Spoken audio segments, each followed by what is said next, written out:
in the announcement, the intention of this video is to be able to lead you through what I'm asking you to put into each of these files, but also lead you through what the scripts are actually doing. So for clarification, again, script example 1 for students is the empty file. It only has the data read-in line in there, and that's what you would complete after you feel as though you're ready to try and complete this file.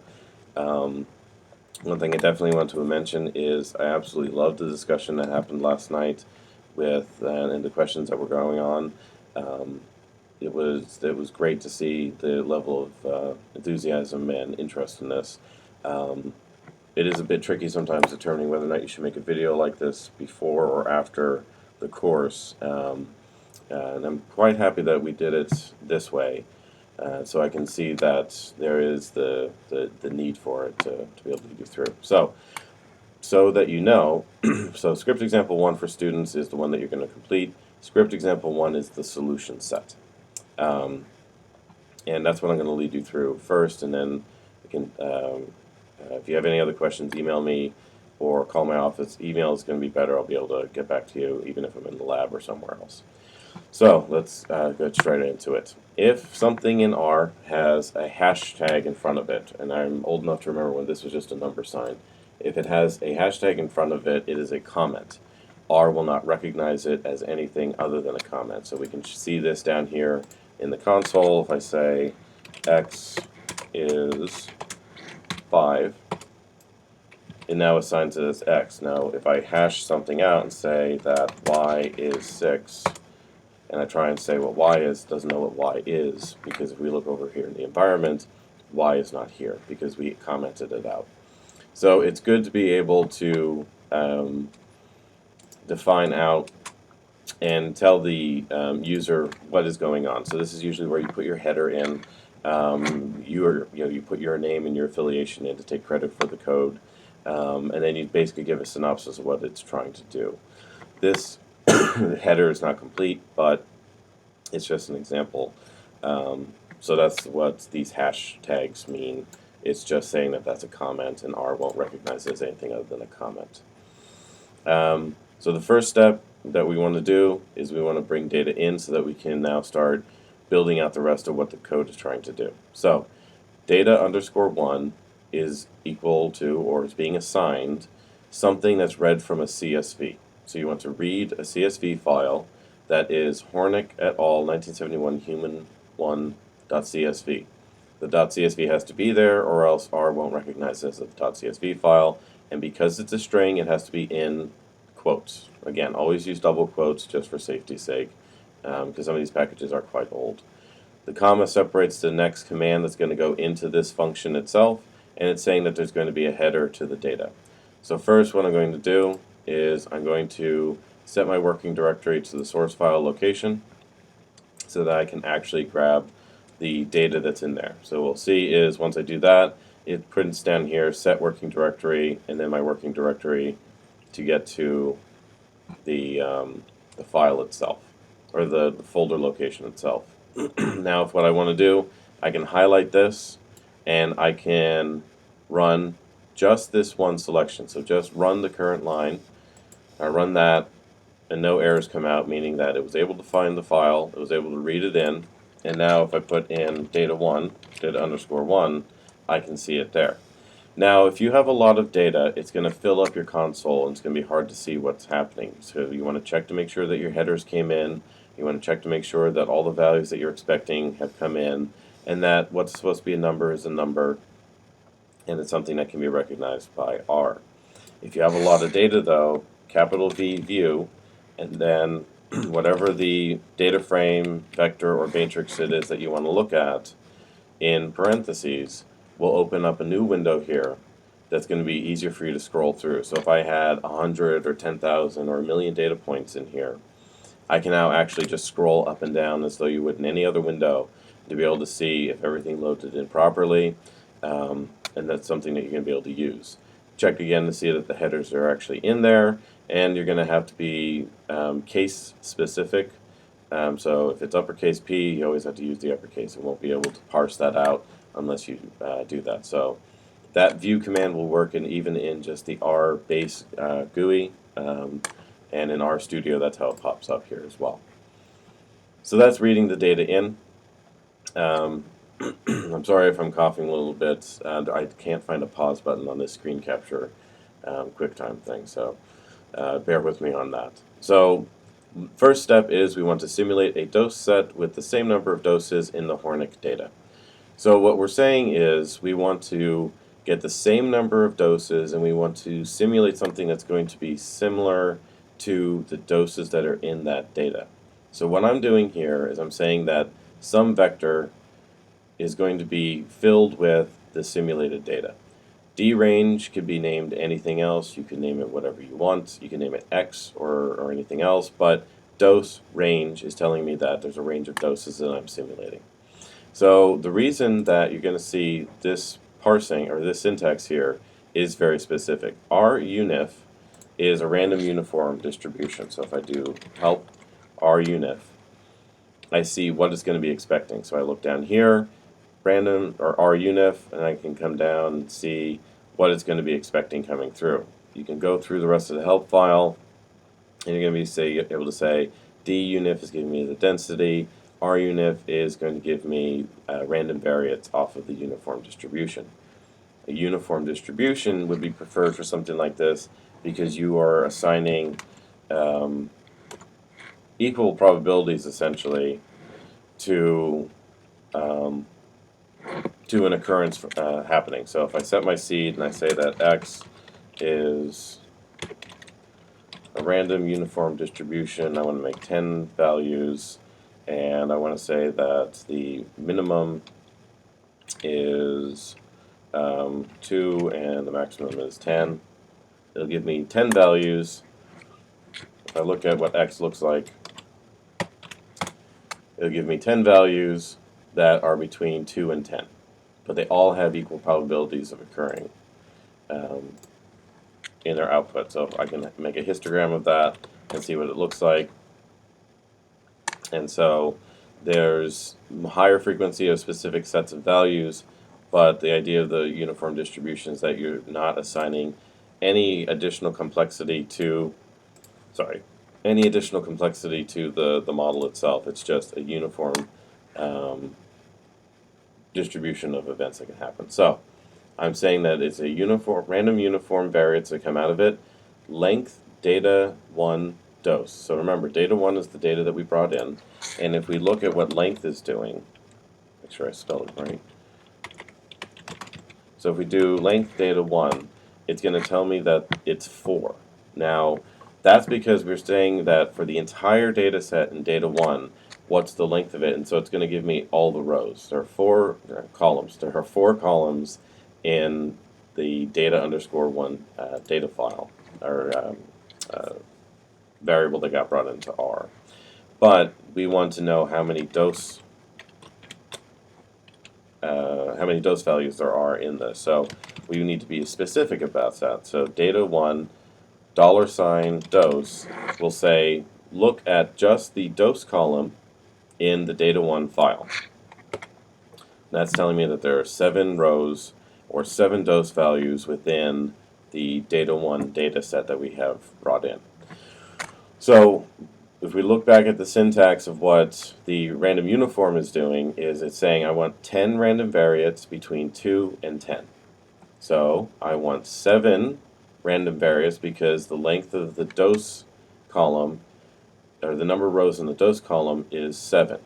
Now you could have pulled out what the number is and then just put 7 in here, but then if you change your data, you would have to change this command again, and any other command that would need to know the length of the dose column or the number of doses in the data would have to be changed as well. So specifying it as length of the dose data is going to make it more adaptable and something that can be used for other purposes and used as you change things or bring other data in. It makes it much more adaptable. Same basic concept. What I'm saying here now is, so remember the syntax, random uniform variate, 10 values out, minimum of 2, maximum of 10. So I want the minimum of the doses coming through. So if we look through here, the minimum should be 1 times 10 to the 4. So if I do minimum data 1 $ dose, it should be 1 times 10 to the 4 or 10,000. So I want the minimum, then I want the maximum, and then so that's why we have max data 1 $ dose. The important things to remember here are that you're developing a random uniform distribution and you're taking random variables from a uniform distribution. You want it to be adaptable, so you're going to do the length of the dose column, or the number of doses that are in the data set itself, for the total amount of random variables that come out, minimum of the doses and maximum of the doses. This syntax makes it much more adaptable and something that if you change your data, you don't have to change the rest of your code. So that's why it's important to understand how this syntax is working. So that'll be the solution to number 1, simulate a dose set with the same number of doses in the Hornick data. Number 2, calculate the observed positive response probability, or OPOS, using the Hornick data. So in this case, I'm actually telling you what to name the vector. So what you need to do is now say, I'm going to make a new vector, and I'm going to assign it something else. And again, my old ways have caught up with me, so we're going to change that to the more appropriate modern use of the less than dash meaning equals. So the vector OPOS is going to be equal to data 1 positive response. So each one of these positive responses divided by each one of these total numbers. So if we're thinking about the observed probability of response, it's a positive response is what we're looking for, whether or not the person got sick, and out of the total number of people who were there. So in this case, we're doing 0 divided by 2, 0 divided by 4, 0 divided by 4, 2 divided by 4, and on for the rest of it. So if we think back to how we had those examples for the matrices, if I don't specify a specific row and column, it's going to multiply or divide another value by everything in that data set. So what I'm saying here is just the positive response column divided by the total number column. And so what it'll do is each individual point in here, so it will go row by row, dividing the row 1, column 2 by row 1, column 4, and then on down the line. It'll fill that OPOS vector, and then we move on. So let me run this one since I didn't run it. So again, if you want to run a single line, you highlight it and click Run. So now we have drange brought in, and if we want to view it, we can either double click it here. Oh, it's not. Oh, it's not. Oh, okay. Because it's a value and not data, we can't click it. So if it's data, we can just click it, and it'll make the view command pop up down here in the console and pop up this view. But because it's a value, what we want to do, if we want to look at it, is actually type it in by hand. This header that pops out, if you need to export this data in some way for any other purpose, then you're going to have to change this around, but we won't get to that until we get to the risk characterization, because that'll be when it becomes more important to understand that. So hold tight on what this header is actually saying. It's just a little quirk with R on that case. Now, one thing that most of you probably have noticed already is that I did not set my seed. So that's one error that's in here that was meant to be an error that you would catch.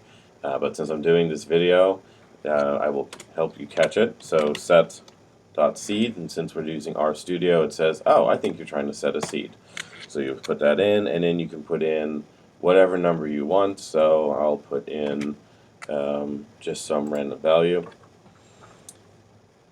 And then we can see, we can run it again to get the values that we want based on that seed.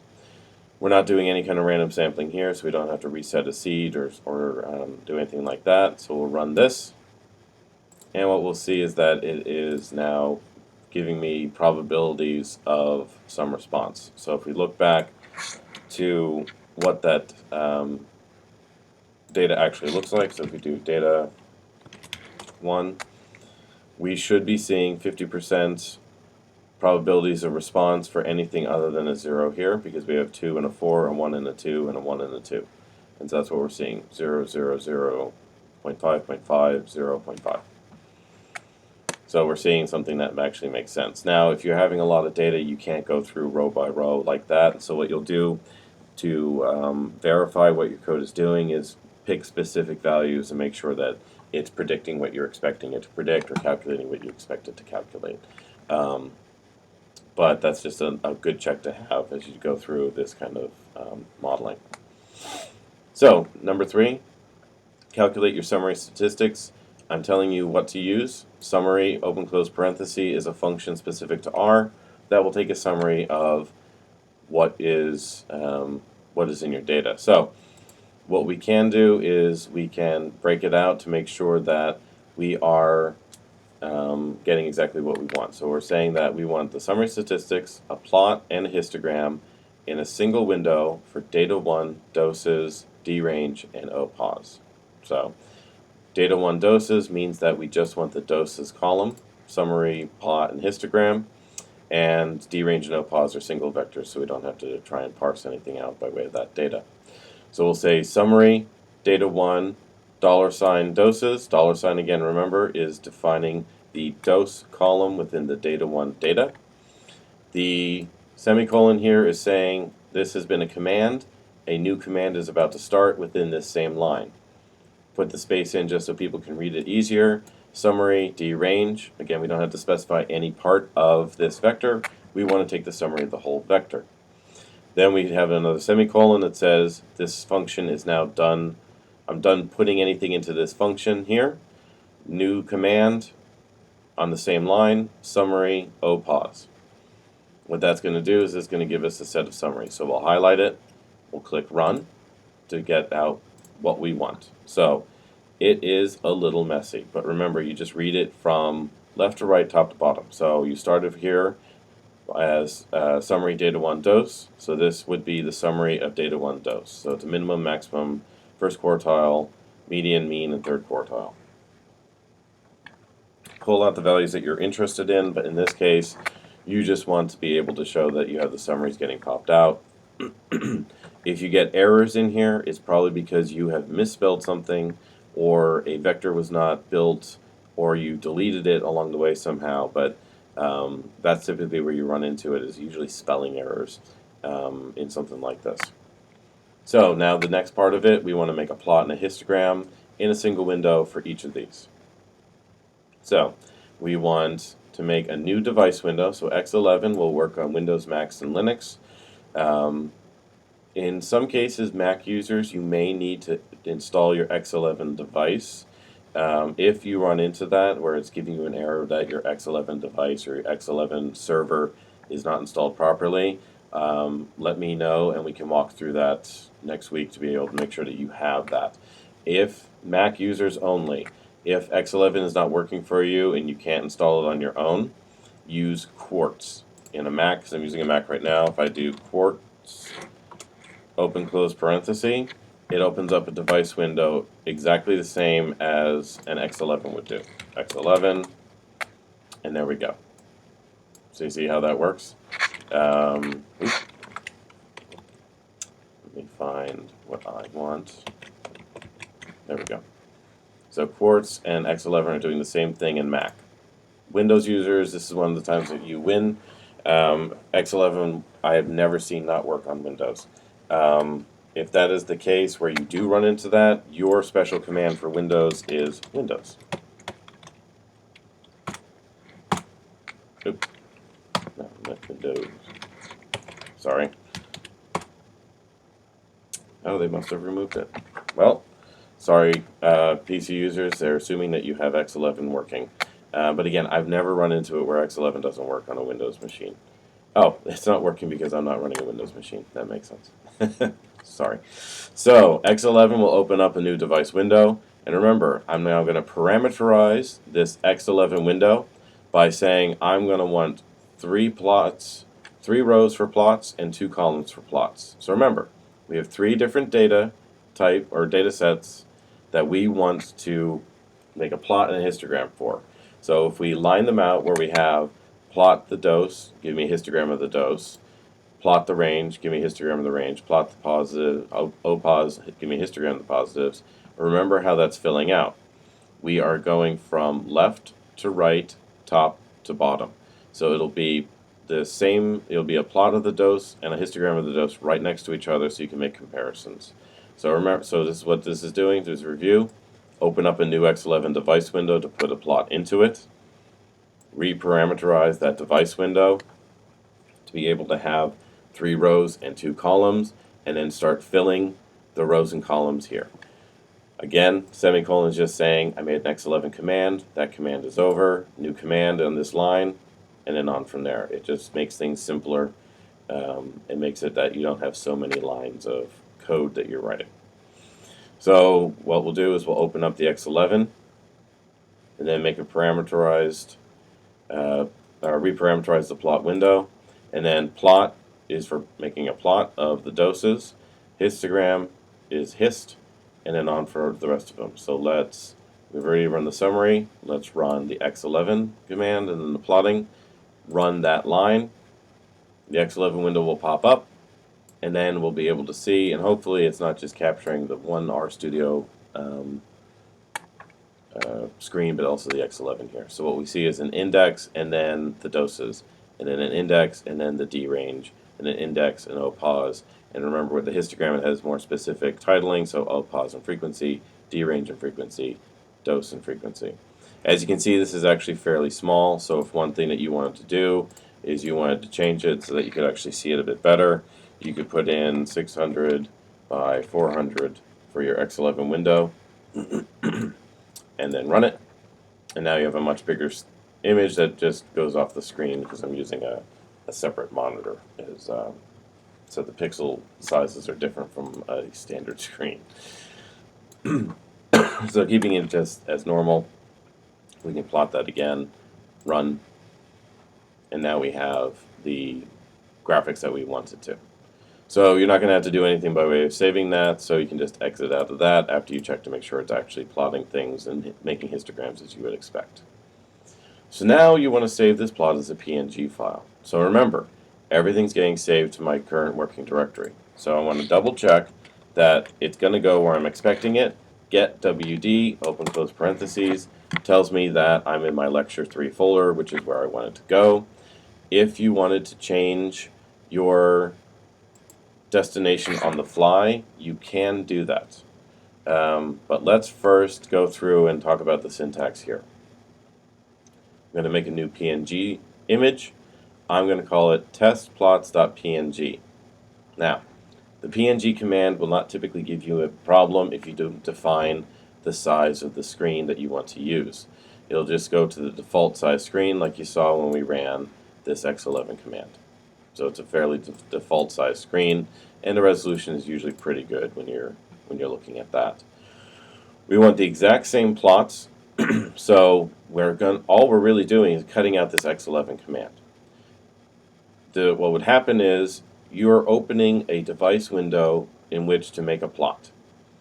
Then you're going to open a different device window to make a plot, and it's going to give you an error. It's basically going to say, I don't know where to put this plot, or worse, it'll just put it in the X11 window, and you'll assume that it went to your PNG, move on, and you won't have that image. So really what we're doing is we're just deleting this portion of the plotting line because we want the exact same plot. We want it to be parameterized to have 3 rows and 2 columns and the exact same plot layout, and then turn off the device, which means save the file. So if we look at my files currently, I have all these other images that are not actual images at all, or images that we care about, but you can see here my script examples as well as the data here. So this is where my working directory is, and this is where we're going to be able to actually see things as they pop up. So what I'll do is I'll highlight all of it and then click Run, and it pops up. Test plots, open it up. It opens it up as a PNG file, and now I can see what my plots look like. So now what this is this is saved specifically within my files in my working directory, and I can do with it as I wish. I can, in my Finder, I can open it up in Photoshop or GIMP Shop, which is a free version of Photoshop, and manipulate the image if I wish. Change the background color or make the lines darker or something along those lines. Be very, very careful how you use Photoshop on your images, only to enhance the quality of the lines or the colors or something along those lines. You can change any of the coloration of your plots within R, but the risk with Photoshop is that it will be a legacy of that this was a photoshopped file. So typically what I do is I just use that to save it as an encapsulated PostScript or some other specific file. That's an aside. So, but now what you have is you have a file that you can transfer around, email to people, and use as you need it. So again, open up a new PNG that you're going to plot into, name it testplots.png. Again, this has to be in quotes because it is a string. Otherwise, R won't know what you're talking about. So make a PNG, name it testplots.png, or whatever you want to name it. You can name it whatever you want. Parameterize the plotting window to have 3 rows and 2 columns. Put these plots in that go from left to right, top to bottom as it fills the plot window, and then turn off the device. So what I can do is if I comment this out, and let's say that I want to call this something else, so testplots2.png. If I run this, now keep your eye down here. If it comes in, it'll be testplots_2.png, and it should be under here. If I run this, it doesn't show up. Now there was about a 1 second lag before, but this is taking far too long. And if I'm trying to find testplots2, I'm not going to know where it is. Easiest thing to do is in your console, dev.off, which means turn off the device, which tells it to save the plot, and now it popped up. So what I'll do is I'll uncomment this so that we can use it again, and delete this file. So that disappeared from there. Run it again with the dev.off turned on, and there it is. We can open it up, and it looks exact, or just test plots because it's the exact same plots. So we'll go on to question 5. Generate a set of random deviates from the uniform distribution to simulate the dose range with the same number of doses.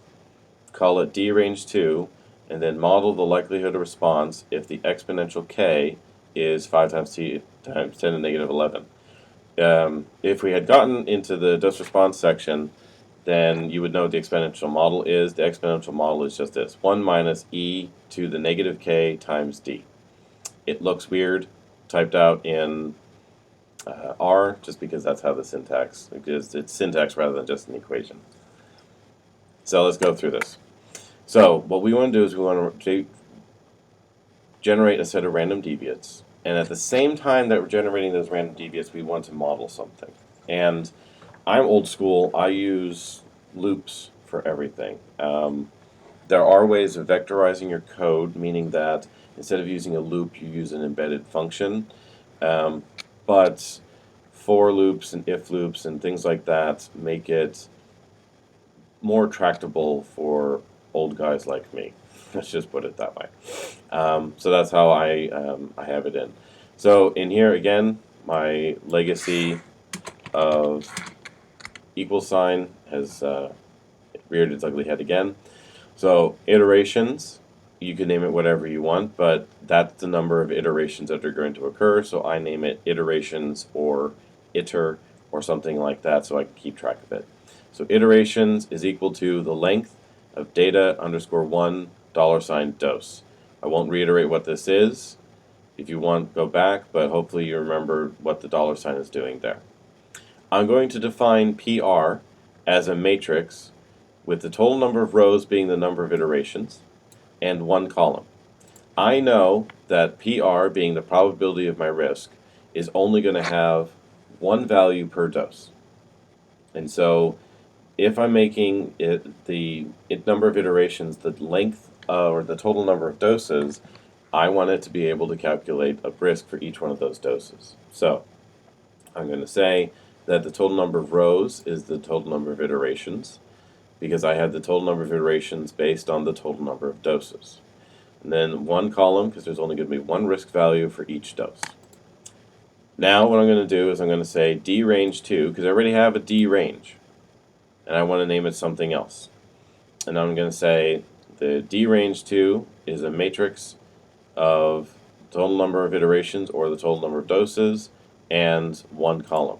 Now, for the sake of consistency, this should still have a seed set separately.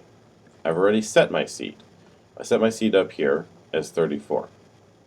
For the sake of completeness, what I should do is I should have another set seed statement here. So let's make it a different seed. And again, you can use whatever you want as long as it's a number. So I'll set my seed again, because now what I'm going to do is I'm going to simulate the dose ranges. So again, I want the same number of doses as I did before, so the total number of iterations is the total number of doses, and only one dose per iteration. So for I in 1, 2, the colon means 1, 2 iterations. So from 1 to the total number of iterations, I is going to iterate, and it's going to start from 1. That's what that's saying. So I is going to start at 1, and it's going to calculate something, and it's going to save that information. Then it's going to iterate to 2, calculate something, save that information, and on until you reach the end of the length of iterations. So let's just run this one, and that should be 7. So we have 7 as we would expect. So this is going to run 7 times. In the case of your Monte Carlo models, your iterations will be defined as whatever you want them to be. Nothing less than 10,000, probably nothing more than 1,000,000, or else it's going to take forever. So for I in 1, 2, the total number of iterations, I'm going to do everything that's between these curly braces. This is just standard syntax for a for loop, and it would be expected for anyone reading your code that it would be in that syntax. So anything within these curly braces, do that as long as you're able to iterate I. So from 1 to 7, do something in here. So for each ith iteration, I want to fill the ith value of D range 2 with a random uniform, random variate from the uniform distribution that has the same characteristics as my dose data. In this case, I only want one value, because I am only doing this per iteration, do something at each iteration. That's what I'm trying to define it as. So you still have to define the total number of random variates to generate. I only want one random variate because I'm doing this as an iterative process in my for loop. So we'll generate one random variate from the normal distribution. I want it to have the same characteristics as the dose data in the original data. So that's where this same syntax comes in as previously. This is the trick within this one here, is getting the 1 in there and making sure that you're only generating one value for each iteration. So when I fill the ith value of D range 2, so let's just make a D range 2 matrix. And if we look at what D range 2 looks like, it's empty. So when we start iterating this, at I equals 1, it will fill the first row of my D range 2 vector. In this case, it's a matrix, because that's how I defined it. But it's a single column matrix, so it's technically a vector. Anyway, I want the ith value to be filled, and so on the first iteration, it'll fill the first row. On the second iteration, it'll fill the second row and not delete the first row. There are options to make it forget its previous point, but unless you define those options, it will remember everything that it did previously, so don't worry about that. So the ith value, I fill it with a random variate from the uniform distribution. Then I want to calculate at each iteration a probability of the risk using the exponential function. So the ith value of the PR matrix is going to be filled with the exponential dose response model. And again, my old ways are catching up with me. And so 1 minus e to the. So e is the anti-log of a natural logarithm. And typically when you write it out, it is the letter E and then an exponent next to it. But in R, EXP,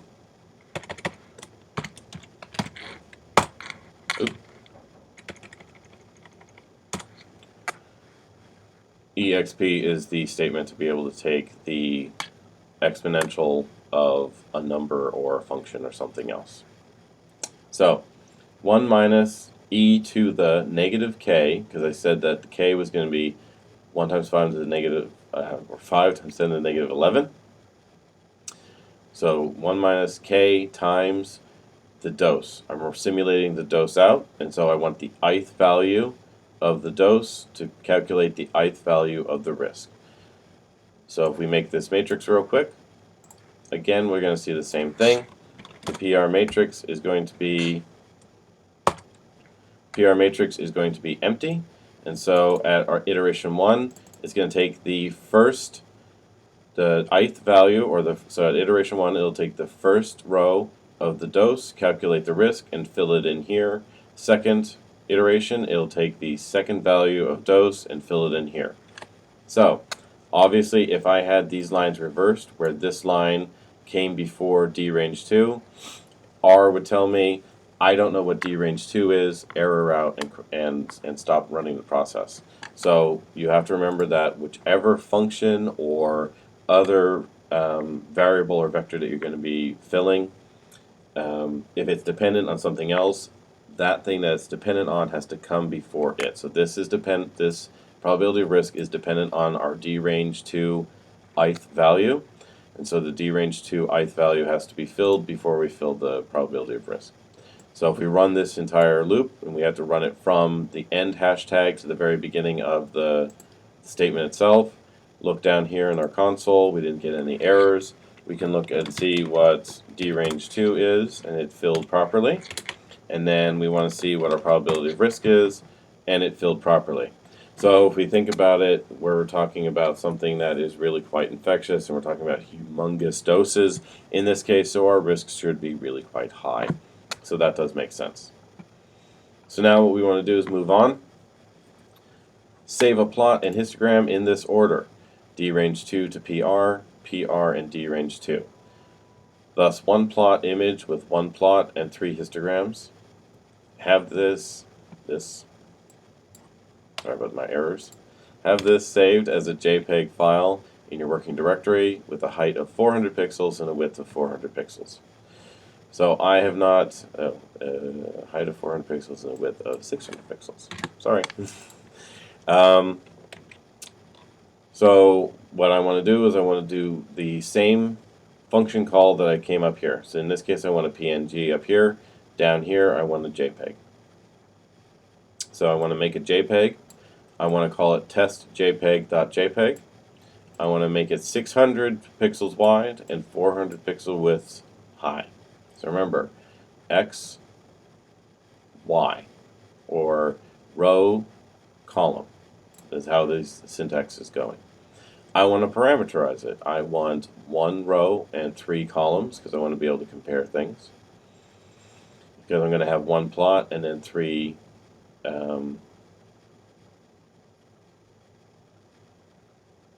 1 plot and 2 histograms. Sorry about that again. So I want to make the JPEG, I want to call it something, and again this has to be within quotes or else R is not going to know what you're talking about. Width, height, and that's how that syntax goes. Parameterize it with 1 row and 3 columns. Fill the first row with, fill the first column with the plot, second column with the histogram of my risk, third column with the histogram of my range. Turn off the device so it'll actually save it, and we'll run it. Go back over to our files to see where it is. Testjpeg.jpg, and there we go.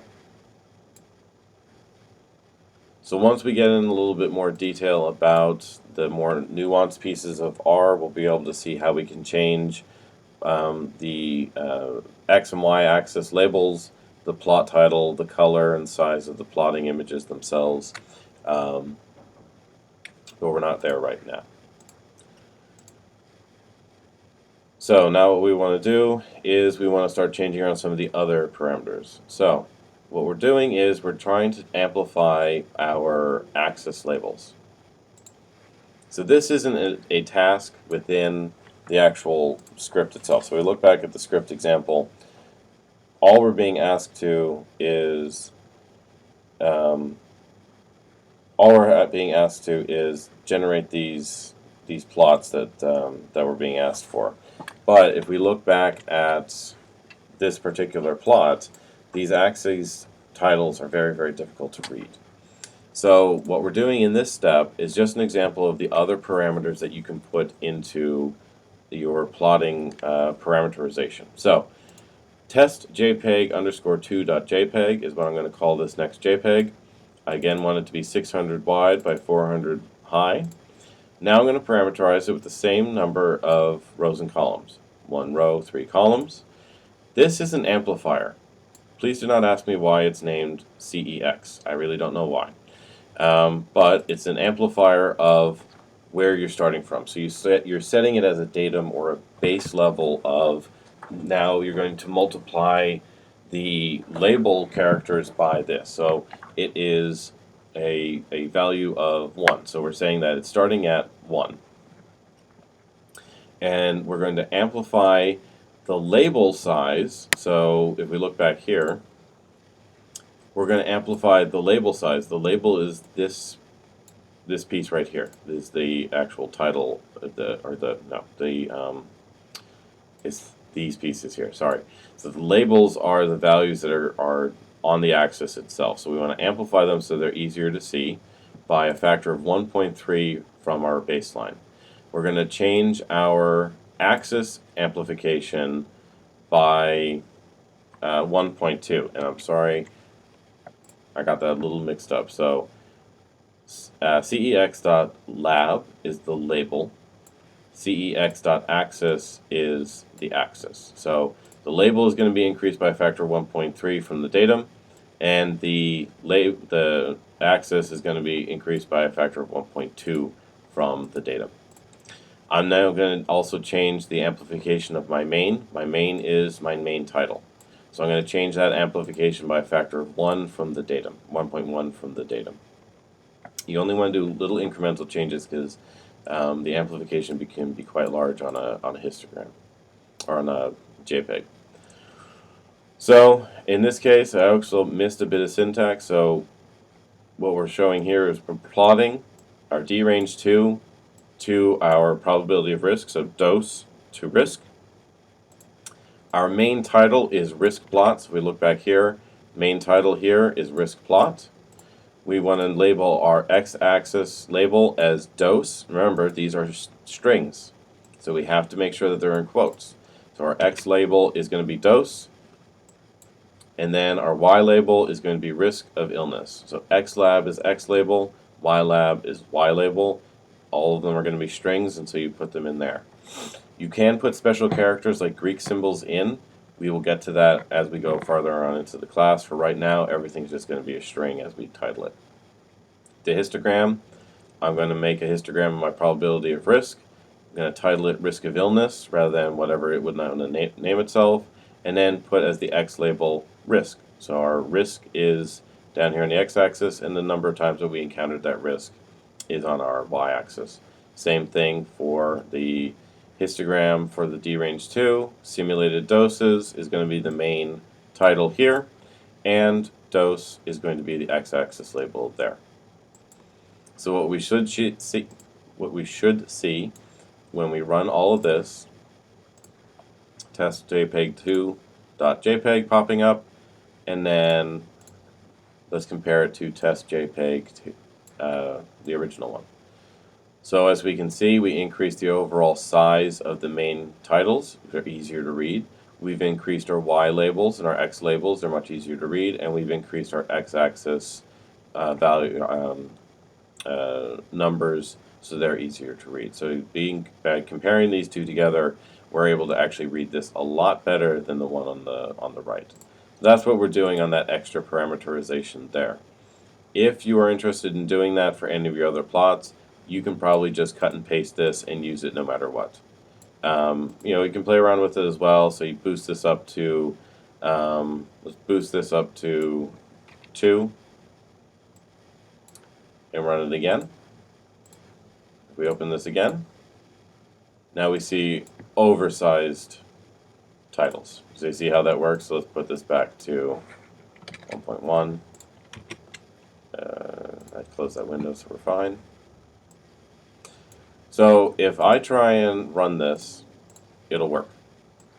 If I leave this device open, if I leave this window open and I try and run it again, it should throw me an error unless RS fixed it. Actually, it's because it's on a Mac, yes. So Macintosh, you can still do that. Windows users, make sure that before you try and make a JPEG that would overwrite this file, that you close this window.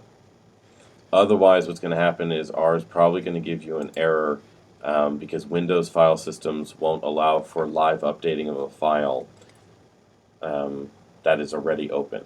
In Windows, the Windows OS, you have to close a file before you can update that file, or else it throws you an error. Macintosh has something that's kind of like a live updating file structure, so you can get around that. Linux is similar as well, but not all distros of Linux have the same capabilities. Alright, so now the last one. When all of this is complete, source the complete code and track the outputs are correct and being saved to the correct location. Then source the code again, but track the time it takes for the code to source completely. So what I'll do is I will delete these plots, because those are what's going to pop out, and I want to see if it's going to source. And once you've made all of your edits, if you're in RStudio, it's going to be red up here that you haven't saved, so we'll save. So saving, so let me make a little difference. So saving would either be, if you're on Windows, hold down the Control button and press S, or click the disk, just like on Word or something else, and that will save it. If you're a Mac user, you're still going to have this little symbol, but you're going to be Command key S, and that will save it for you. To source the file, you have to be within the working directory where the file is. You have to be in a working directory where you're going to want those images to be saved, and you're going to have to be in a working directory for where the data is here. So what I'll do is I will remove all of these variables from my environment by cleaning up my environment here. And then I'm going to source the code.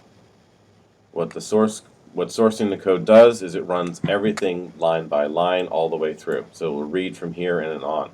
If there is an error here, nothing below, so if there's an error in line 13, nothing below line 13 will run. It will run to this point, throw you the error, and then essentially at that point it would have only just pulled in the data. If it was error-free until line 29, it will have run everything until line 29, and then once it reached the error on line 29, it would have exited out. So that's one thing to keep in mind as well. But it ran everything through. I got no errors down here in my console that I can see. An X11 window popped out. I'm quite happy with that, but I'll close it out. And I have my plots back of test JPEG 2, and test plots.png. So that's how we source the code. On RStudio, very, very easy. Just click source and it'll run through. Now, what you'll notice is once we click source, this command popped up, which is source, and then in single quotes, and sometimes it'll be in double quotes on Windows, but mostly it'll be in single, the file path name, so the path name to the file, and then the file name itself. So you can type that in by hand if you wanted to. Now the value of learning how to do that is you can time your code. So the only reason you would want to do that is if I'm asking you, or if you're really curious about it. So I want a system.time sourcing a file, and I need to now find the path. So I'll start typing it in.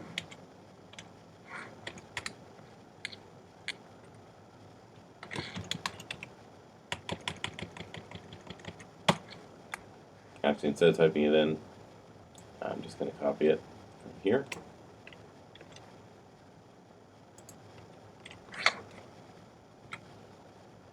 So it ran through all the code again, popped out my X11 window that I don't need, updated these so I can see that this is now an updated timestamp of when these files were saved. But what it's telling me is that it had took 0.026 seconds for me to run this code. The only reason you would want to do that is if you're at some point where you have the code running, but you want to make sure that it's running as optimally as possible. You're processing a lot of data and you want to see how long it takes, and then compare that to running something in parallel and make that comparison. That's really only just something to look at for your own sake. What you can also do, because you're in the working directory that you're already in, you can just do this system.time statement, and it's in the same working directory, so it'll just say look in the working directory where I currently already am, and then run the code. In this case, it took now 0.029 seconds for it to run. So I think right now what we're done on is we're done parsing through all of this in the video. What I want you to do now is, after watching the video, read through this script example code again, and what I'll do is I'll update these files in Blackboard so that you can see this set.seed and everything, those little errors that I caught. Read through it and make your own notations on what the syntax is saying. And then if you want, come back and look at the video and say, did I get it? Does it match with what I was saying? And then try and replicate it. If you feel comfortable already trying to replicate it, then just go ahead and do that. But please feel free to refer back to this video as often as you need to, as well as email me if you have other questions. Okay.